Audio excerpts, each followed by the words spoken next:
Well, good morning, ladies and gentlemen, and a very warm welcome to Wiscombe Park on behalf of the Vintage Sports Car Club for our annual Speed Hill Climb here. It's an event that's been going for a very, very long time. We're thinking back into the very late 70s, certainly the early 80s. VSCC very active here, usually in tandem with the 500 Owners Association, who were into bat yesterday. And we've got a lovely entry for you of around 100. The paddock is filling nicely. There's a great atmosphere, and what better way to enjoy a day in South Devon. My name is Marcus Pye. I'm joined by Peter Hughes here in the commentary box. We're up in the bottom of the paddock, and the event is being streamed as well. Unfortunately, at the moment, there's a stoppage up on the hill, so the hill is red flagged, and the course, once clear, we'll be given the go-ahead to bring the next cars down. We're in the middle of the practice sessions, 2 practice sessions per car, per competitor, and then we go into the actual competition runs. It's only in the competition runs, 2 of those, that the awards are decided. But it's brewing nicely, and we're enjoying our time here in the second of the Vintage Sports Car Club speed events for 2022. Great history of competition here at Wiscombe, as we've said, and we've spoken to numerous competitors who've been hill climbing here for many, many moons, and it's great to be at a place which goes back in speed event history to 1958. Indeed. And it's really bizarre that both Peter and I are 1958 children. Peter, I was going to say it was a very good year, 1958, wasn't it? A reasonable vintage, we could say. But yeah, I've been coming here since the 1970s, and followed the National Hill Climb Championship rounds and some of the Woolbridge Motor Club clubbies, and one of the Woolbridge sages, Colin Rolls, was here to greet me at the gate this morning. He's the main man when it comes to Wiscombe in terms of putting the events on, with the Chichester family, our gracious hosts here outside their beautiful home. So Speed Hill Climb very much a part of this venue for more than 60 years, and been around at the National Championship for the majority of those. And I think today, as we look down the entry, we go through, Peter, through the traditional classes. We start with the Lost in Sevens, which are so popular. We've got Rileys as well, and without the likes of Austin, Riley and Fraser Nash, the world would be a much poorer place in terms of motorcars, and certainly motorcars with a competition potential. We go through, we've got Alvis, Lee Francis, beautiful Roche Talbot in among them. Some fabulous concoctions in there. So we've got the rather marvellous Picard Pictet Sturtevant Aero Special, all 9 litres of it, and the Hull Scott Aero engined Austin, Jeff Smith and Edward Way competing in those cars respectively. We've got MGs, of course, another key mark. Among them we've got various cars such as the Morgan Riley, which has been around for a while. Wolseley Hornet Specials, they're quick. Going down through the order, a lot of hill climb specials, actual cars that were just concocted for speed events. We've got Alta with us as well. I think we're supposed to have a Connaught coming out later. Got an interesting Fraser Nash with a Bugatti engine, which sounds absolutely fabulous. And yeah, and of course the hallowed ERA. Absolutely. I can't feel it recalls an era when some of the finest automotive engineering in the world was taking place here in Britain. Much of it by manufacturers, but some of it, some remarkable engineering being done in people's sort of backyards and things as well, but in those days. The traditional men in sheds, as Absolutely, they say. I'm yeah. sure there were some women in sheds as well who were equally busy making their competition cars. So just this stoppage at the moment before we move into competition. And I can see down there 162 sitting there, dark green car ahead of me. That's Ian Baxter's Alta 61 IS single seater. It's a quick car. It's a car with a history with Philip Jucker driving it back in the day. Alta, a fascinating mark, run by Geoffrey Taylor, based in Surrey. And this is a manufacturer that built most of its car from scratch and had quite a bit of success certainly in the shorter events. But it's a very, very quick car. It's a contender for best time of the day here at Wiscombe today, and we will see how that all unfolds. But at the moment, still, the marshals are clearing the course, and we will go into action just as soon as we can. What you mentioned Alta, of course, Marcus, and one of the names that is associated with Alta a lot, someone who absolutely fascinates me, is George Abecassis, who was a remarkable driver, but also a remarkable war hero as well, who did some pretty impressive special missions as a pilot, ultimately getting shot down. I love the story. When he got shot down, he crash landed the plane. He was known, I think, as one engine landing George before that anyway, because he had a knack of bringing back badly damaged planes and landing them safely. But he did an emergency landing before he was captured in, I think, 1944 by the Germans. He said it was quite easy to land because the plane was on fire, so it lit up the land ahead of us. That wonderfully modest kind of a chap, and it's great. I mean, he was a fine driver, and in all kinds of all manner of things. And his son, his grandson, Jonathan Abecassis, competes to this day in a quick Healy.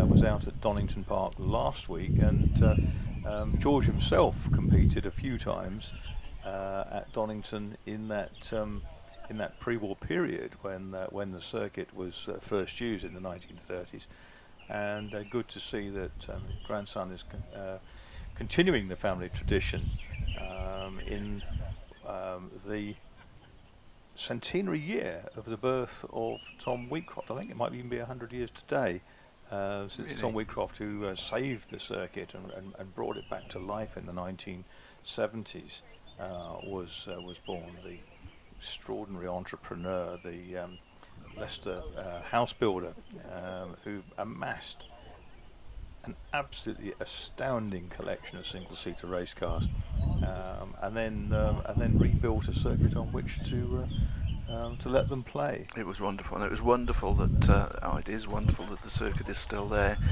It's a shame, perhaps, that the collection of cars has been broken up now. It's not there anymore, because that was a fabulous museum. It was, but of course, Tom, who was a real entrepreneur, very, very clever fellow, bought a lot of the cars when they were pretty much valueless. Yeah. And as the values escalated over the years and historic racing became stronger, there was more of an appetite to have those sort of cars. Then values shot up, and of course after he went, the temptation was to move on to other projects, to let the circuit go to new leaseholders, effectively, Motorsport Vision, Jonathan Palmer's enterprise, and a lot of the cars found new owners and are back out on track, and many would argue that that's the best place for them. A long dormant historic car in a museum is probably quite a sad one as a soul. Yeah. I can remember going there, I mean, many years ago now, but I took a friend from America to the museum. It was a chap, we became friends because of a common interest in John Godfrey Parry Thomas, who you may have heard of, a good Welshman. In fact, Lee, the chap I'm talking about, named his company Pendine Motorsport Marketing after Barry Thomas out in Connecticut. He was just totally blown away by the museum at Darlington. But, yeah, amazing, and that whole story of exhuming Babs from the sands there and rebuilding it to run again is one that you clearly know very well. And as a kid, I remember being driven down Pendine Sands. You could just drive on and off down the sands by my mother, now 90. The only time she ever drove a motor car. And it scared her rigid, so it wasn't to be repeated. Bit like her first attempt at drinking coffee. Once tried, never repeated. And there is, of course, a museum at Pendine as well. They've extended it a bit, but certain times the Babs is in the museum, and various other speed record cars and so on. I actually got involved when Royal Mail issued some commemorative stamps commemorating speed record breakers. They asked me to do a little bit of work with them, and it was the only time in history that Babs and Malcolm Campbell's Bluebird were on the Pendine Sands together. That's quite a few years ago now, but we managed to get both cars there together, which was quite... Was Babs driven on that occasion? Yes, I think, if I remember rightly... Did Geraint drive it? Yeah. Geraint told me. Yeah. It was Owen Winowen who his father, who, as you say, dug the car up. And it crashed in, what, 1927, was it? 27 it crashed. Yeah. 69, I think it was excavated. It was remarkably well preserved, wasn't it? It was, yeah. Although one of the things he found was that before it was buried, the team had slashed all the seats in the car, all the seating. Through, well, he felt it was probably because they were so upset. I don't know. We can't really tell. Sure. I mean, there are some amazing stories around it. He always stayed at the Beach Hotel in Pendine, and was very fond of the young girl, the daughter of the landlord and landlady, and became a sort of honorary uncle. And she wanted, before the fateful run, she wanted to give him a teddy bear as a good luck mascot. And he's reputed to have said to her, "Thank you, but I put not my trust in false idols," and wouldn't take the teddy bear. I mean, there are all sorts of things. He was suffering from the flu when he did that run, the fateful run. He stayed overnight, as he usually did, because he lived in the grounds of Brooklands in a bungalow called the Hermitage, which I think is underneath Tesco's these days in Brooklands. What a fate. Yes, but he used to stop somewhere around Oxford each time and break the journey, then carry on the next day. And he almost turned back because he was feeling so unwell. And the first day, the weather wasn't good, and he stayed in bed all day. He left his team to work on the car, and then went out and tragically was killed.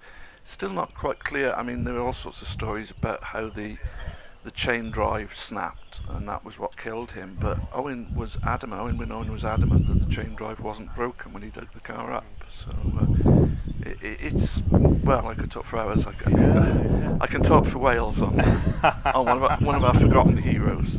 Just amazing, absolutely amazing. And Pendine's still used these days, isn't it, for occasional speed events? They do the odd speed event. Again, going back quite a few years, I can remember going down there for the BBC in Wales when they, I think it was the MG Car Club, took some 750cc cars down there and set a new class speed record with one of those. And I managed to persuade one of the drivers to take my cameraman down the sands with him, which was great. We had some wonderful shots. The only thing was when the cameraman got back, he was caked from head to toe in sand, and so was his camera. It took him about a day to clean the camera up again afterwards. I'm not sure I was that popular with him for a little while. But you got the shot. That's the important thing. Yeah, absolutely. So your previous trip to Wiscombe Park was a long time back for the RAC Rally. Yeah, it was. I think that was the year when it was the Lombard. so even before the network Q. This was a special stage, and it was run downhill. And the likes of Roger Clark et al. Were competing in those days. So, yeah, several years ago now.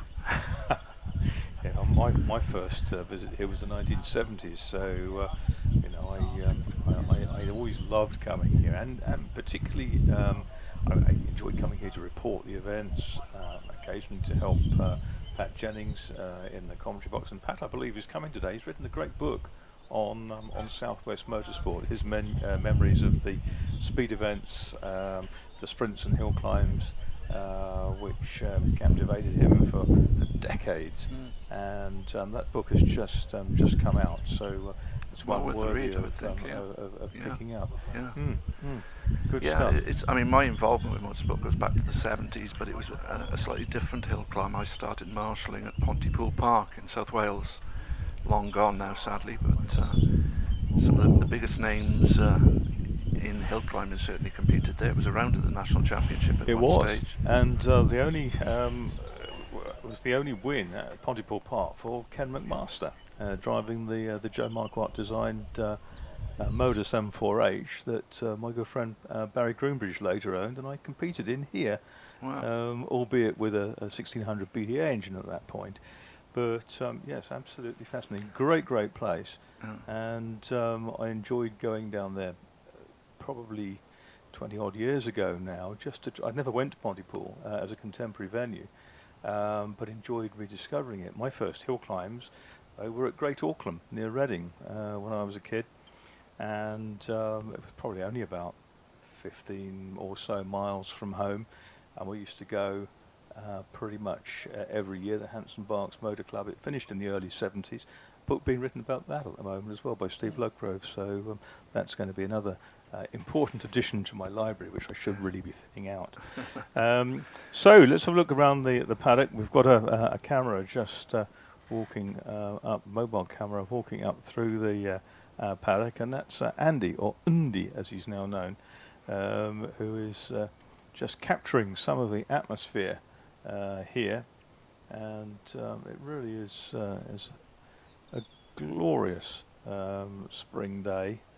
Feels like summer, doesn't it? I mean, once that sun came out, it's very good. Can I just add one more reminiscence to my Pontypool Park story, and that is that one of the things that stood out for me, every September, the September meeting, we used to have motorcycles as well as cars there. And I can vividly remember the legendary Dennis Jenkinson riding his vintage motorbike up the hill with his beard fluttering in the breeze. And what was he on then, do you think? He had a Tribzer at one point, didn't he? Yeah, I think it could well have been that. Yeah, actually. well, I remember seeing him. He was the he was the motorcycle outrider at Great Auckland.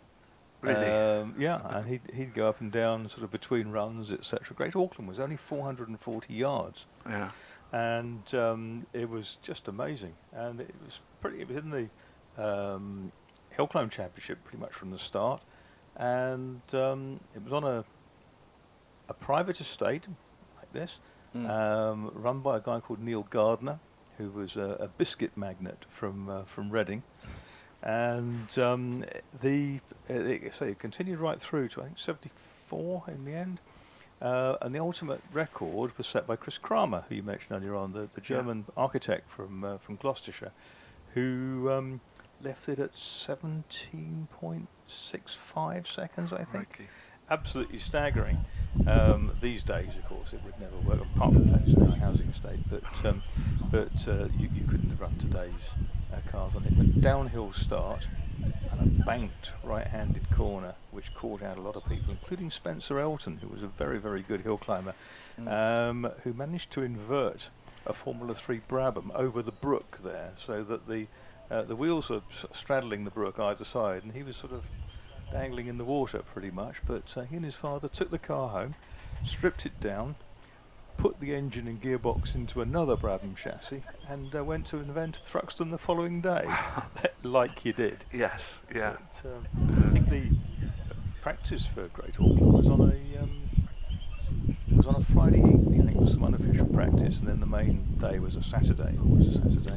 And one of the great names there over the years was Doc Willoughby, Roger Willoughby, who was a a director of Wiscombe Right, for yeah. many years later, and a lovely man. He had a supercharged Cooper V twin at one point, the ex-Dick Henderson car, I think, and he competed in a Brabham, and then had a March Formula 2 car with a Rover V8 engine in it, which he really enjoyed.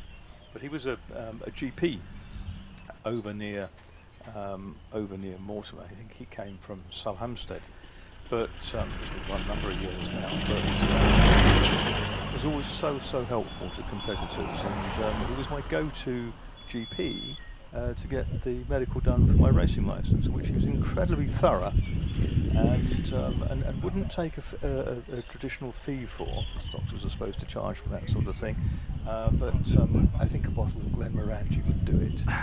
So I used to turn up with a bottle of Glenmorangie, very thorough medical, and we used to meet up here down at Wiscombe many times, and yeah, really great guy.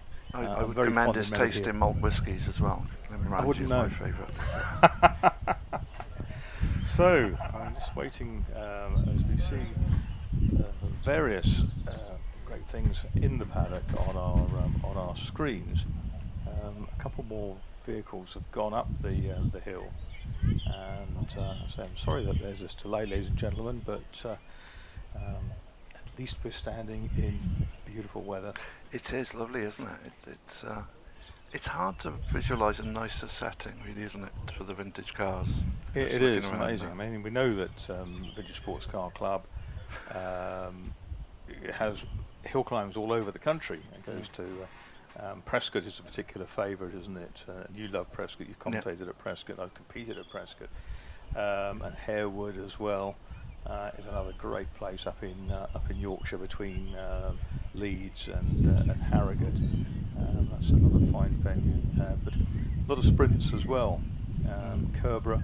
Yeah, they were at Kerborough last week, I think, weren't they? Yeah, that's right. That was the opening round of the championship, and the events come thick and fast because there've already been 2 circuit events. The Pomeroy Trophy, the annual Pomeroy Trophy, sort of kind of a mixture of driving tests and high-speed trials at Silverstone. That's always a great season opener. Tends to be in February, and then the first Pucker race meeting of the year at Cadwell Park, which has a kind of similar kind of sylvan setting to Wiscombe, and on a beautiful day is peerless.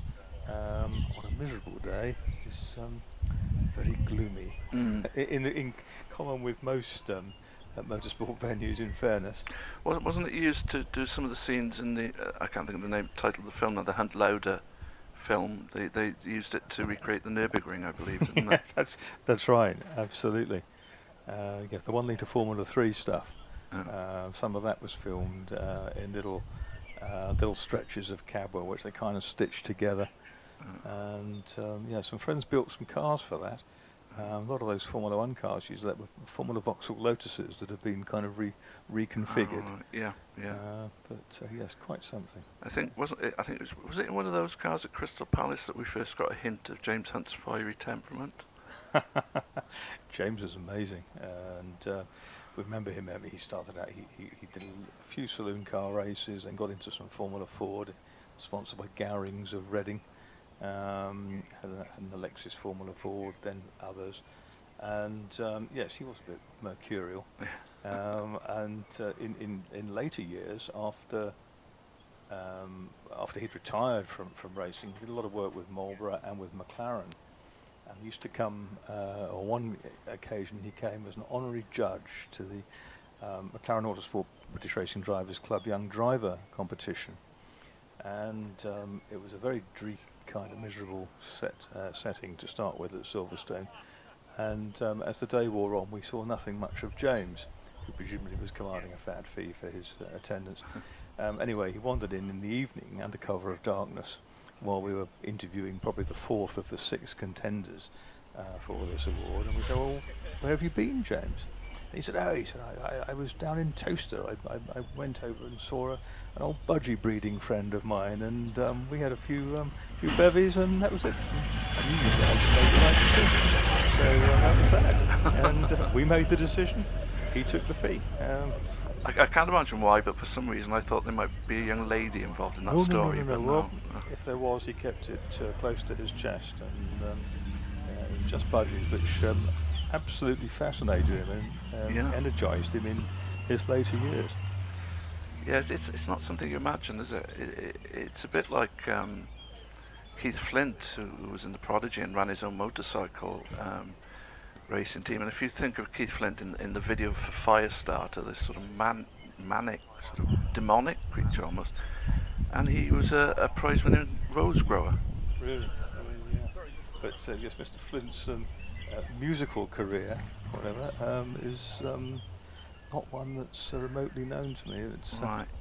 It's remarkable, really, because I met him a couple of times. Sadly, he's gone now, of course. But I met him a couple of times when he was running his motorcycle race team, and he was relatively quiet, unassuming, quite an eloquent speaker. And then you'd see this crazed character leaping around the stage, shouting and screaming. You think, is it the same man? It really was sort of almost like split personality. And there you go. But yes, I think in this kind of setting we'd be probably better off with some classical music. I think that's much more my bag, I have to say. Although I do like music of all genre pretty much, one or two exceptions. But I think we'll drop the CD of the Prodigy that we had lined up for lunchtime today, actually. It would be a surprise to me, and I may be enthused. Who knows? So I've seen a car, the 736, come down the hill. I think that car was probably just stuck up the hill at that point behind the scene of the incident, and that's Mike Pickup's Austin Ulster Special. So that is back down. There's Mike's out of the car and waiting like everybody else patiently for the red flag to be taken down at the start line, which would indicate that the course is clear. Great opportunities in the paddock, ladies and gentlemen. If you've got your cameras with you, or these days you've got your phones with you, to take some wonderful close-up photographs and some detailed shots and some overviews of the cars here. Quite a lot of Vintage Sports Car Club regulars have turned up in vintage cars, driven from all around the country. There's some fantastic cars just behind our commentary box in the paddock. We've got a very, very pretty Triumph TR3 and a stunning 1965 Jaguar E-Type fixed head coupe behind us, and then of course we go into the Pucker vintage cars as well, Rolls-Royces, Bentleys and others. And stunning Elvis I see over there too. You mentioned about using phones to take photographs and things. I'm sure, like myself, you well remember the days when after a meeting you'd be rushing to the railway station to get the films dispatched to London so they could process the film and then choose which pictures they wanted to use for Thursday's papers. That's right. You had to be very, very careful if you were a photographer, because you probably only had a 36 exposure black and white film at the time, and you had to encapsulate your probably 7 or 8 race program. It wasn't like today's sort of 20-something races a weekend programs. And of course, since the advent of digital cameras, if you want to take 30,000 images a weekend, you can. Yes, absolutely. I know people who make very good livings out of taking photographs of motorcycle track days. Yeah. Where they do 3 days a week. Yeah. Motorcycle track days. They sell the images on the memory stick, whatever, and the track day organizer does all the work in raking the money in. Yeah. But it's an interesting one. And yes, so we had when I was working for Autosport in the 1970s, I did 20 years with them full time, still doing freelance work with them 25 years after I finished that chapter of my life, so to speak. We had a lovely old boy called Fred Bauer, who used to go off around all the London rail termini, pick up everything from the Red Star offices, British Rail Red Star offices, and come back down to Teddington and they'd all be sent off to the lab, which eventually was set up in the basement of the building, and the colour work, which in those days was probably only the cover, maybe a centre spread, whatever. Father and son used to drive down from Dronfield near Chesterfield every Monday afternoon, wait for the selection, take it back with them, and then it will kind of appear on a newsstand on a Thursday morning or Wednesday night in some of the London railway stations, which was of course from which they were distributed. So quite something. We talk about the colour centre spreads, and May the 13th, 1971, 3 days before my 13th birthday, I fell off my push bike and broke my wrist because I was trying to ride one-handed, not to crease the centre spread in my copy of Autosport. Well, I'd have that copy of Autosport at home in my collection, that's for sure. You probably do as well. Yeah. When they said motorsport is dangerous, I didn't realise that was one of the dangers. Yes, I go back to I remember my 9th birthday, June the 4th, 1967, when Jim Clark won the first his first race with the Cosworth DFV engine in the Lotus 49. That was his debut at Zandvoort. Yeah. My 9th birthday. In those days, you just saw it on a little clip on the news on a minuscule black and white television in the evening. You didn't get the full tilt boogie if you had the right channels and you paid the right subscriptions to get it. And then at one time, Blue Peter started recreating Grand Prix the week afterwards, using a Scale Extric set to explain what had happened in the previous. I remember it on another program. I don't remember it on Blue Peter. I thought it was Blue Peter. Maybe my memory's let me down. It'll come back to me. Wasn't Magpie the rival on the other channel? Oh, I don't know. But those were the days. Those were the days. So, we're waiting for an update on what is happening up the hill. Hope that we will be underway again relatively quickly with another vehicle going up. Yes, there was the Whistle Stop Grand Prix, wasn't there? I think it was called.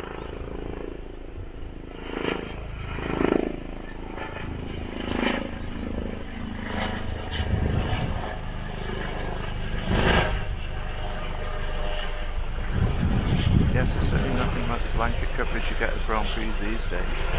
One to look forward to this evening, of course. It's an interesting circuit they've created up there in Miami. It's challenging. Yes, so there's a big feature about it in Autosport this week. I haven't actually got round to reading. I was busy writing thousands of words of copy on last weekend's Donington Historic Festival, where the British Sports Car Club was represented by the entrance in the Mad Jack race, which is the race named after Richard Shuttleworth, Old Warden airfield over in Bedfordshire, isn't it?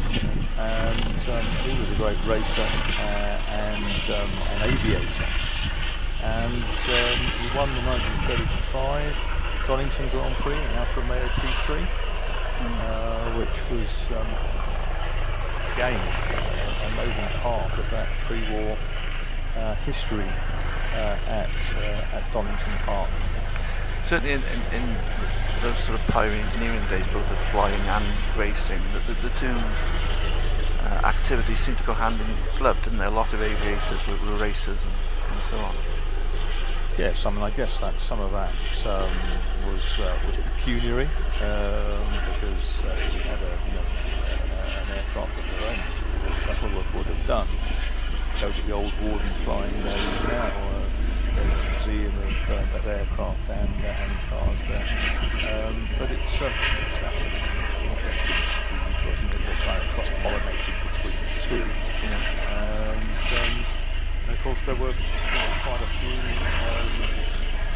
great racers who were lost in World War II, various capacities, but also, of course, a whole generation of young aspiring drivers lost their opportunity Indeed, to get through to the top levels because of that 6 years of warfare in Europe.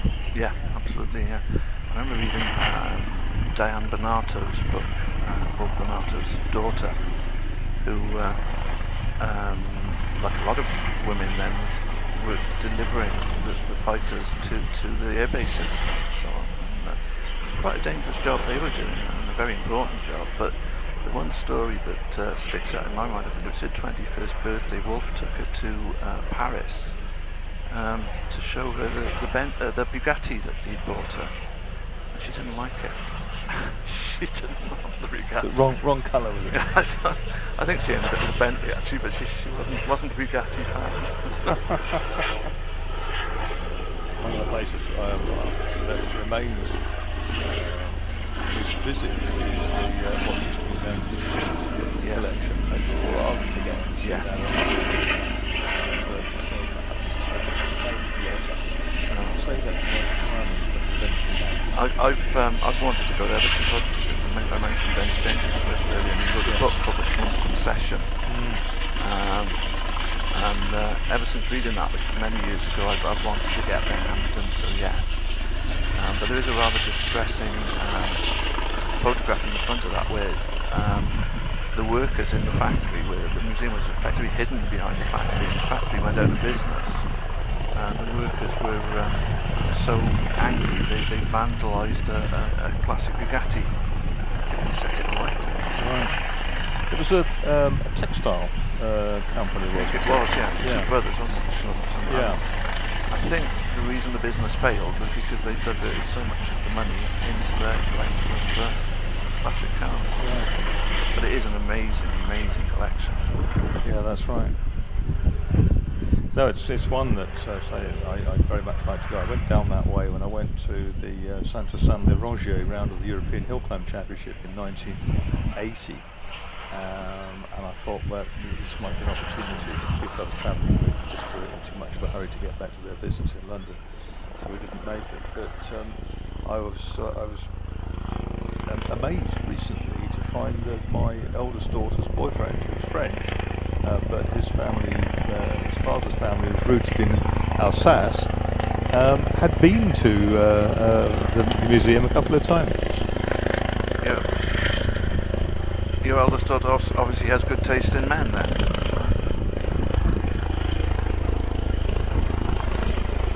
Just take a little bit of a break, or else we were being overpowered a little bit by the sounds of the helicopter.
Meanwhile, up in the paddock, our cameras picked out the beautiful Talbot 105 car number 50, which is David Saxel long-time Riley competitor, but he's been out this year with the Talbot, designed by Georges Roche, with a straight six engine and a pre-selector gearbox. We've got a glorious Alfa Romeo there as well in the foreground of your pictures, and behind it, number 60, the Robert Frankham Talbot as well.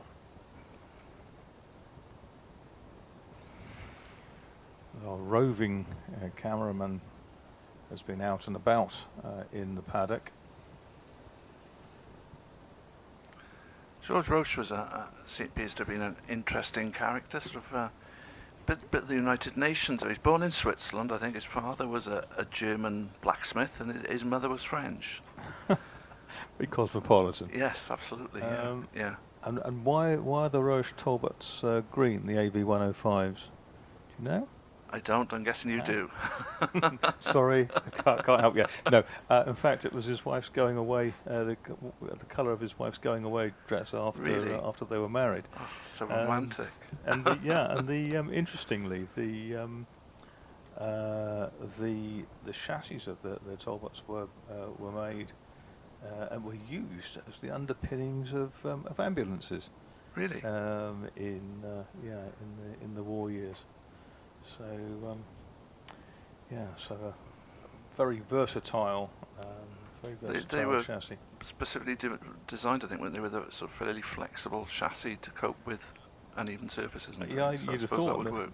Pretty large, softly sprung. Yeah. Great cars. Yeah. And had the great privilege of racing one a couple of times in the early 2000s, 2004 in the PRDC 500 recreation. Really? A race in which Britain's oldest then competitor, the late Tom Delaney, toppled out of his Lee Francis Hyper, but was racing again 3 weeks later.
So, ladies and gentlemen, I have got news for you. Of course, obviously you'll have seen the air ambulance arrive, but the news is that the competitor who's had the incident up in the up towards Sawbench, which many of you will know was Terry Crabb, he is stable, and the air ambulance is here purely as a precaution. Purely as a precaution. I think they're awaiting the arrival of a land vehicle, but the good news is that Terry's stable, and we'll resume our action just as soon as we can. But that is the information from the Vintage Sports Car Club office over here, and we wish Terry well, and we will get back ASAP to the competition. Terry, of course, driving the ERA R12C, which we were speaking about only earlier. It's got an interesting history, I think, that one, hasn't it? Got an extraordinary history, but the ERAs, I think, are perhaps the vehicles that everyone aspires to within the VSCC ranks. If you start in a Austin 7, maybe move up through a Riley or something like that, everybody has just oogled an ERA over the years. They were made in the 1930s in a workshop in the garden of Raymond Mays's family home near Bourne in Lincolnshire. So the first cars were Lincoln Green. lovely sort of pale green colour. And there were A, B, C and D types over the years. Only middle teens of them in fact made, plus some later cars over the GP cars later on, but they were too little too late. Powered by a Riley derived engine and with a pre-selector gearbox, and they raced a lot of voiturette events, as well as the bigger internationals. Very, very successful in hill climbers. Raymond Mays himself driving ERA R4D, sort of works development car, the only D-type one. He was hugely successful, setting records everywhere he went, and delighted that Mac Hulbert is here at Wiscombe today. Mac was long-time custodian. They don't like to call owners, they're custodians. These wonderful pieces of automotive history, and so a big hi to our good friends Mac Hulbert and his wife Madge, who live locally these days. So nice of them to pop in to see the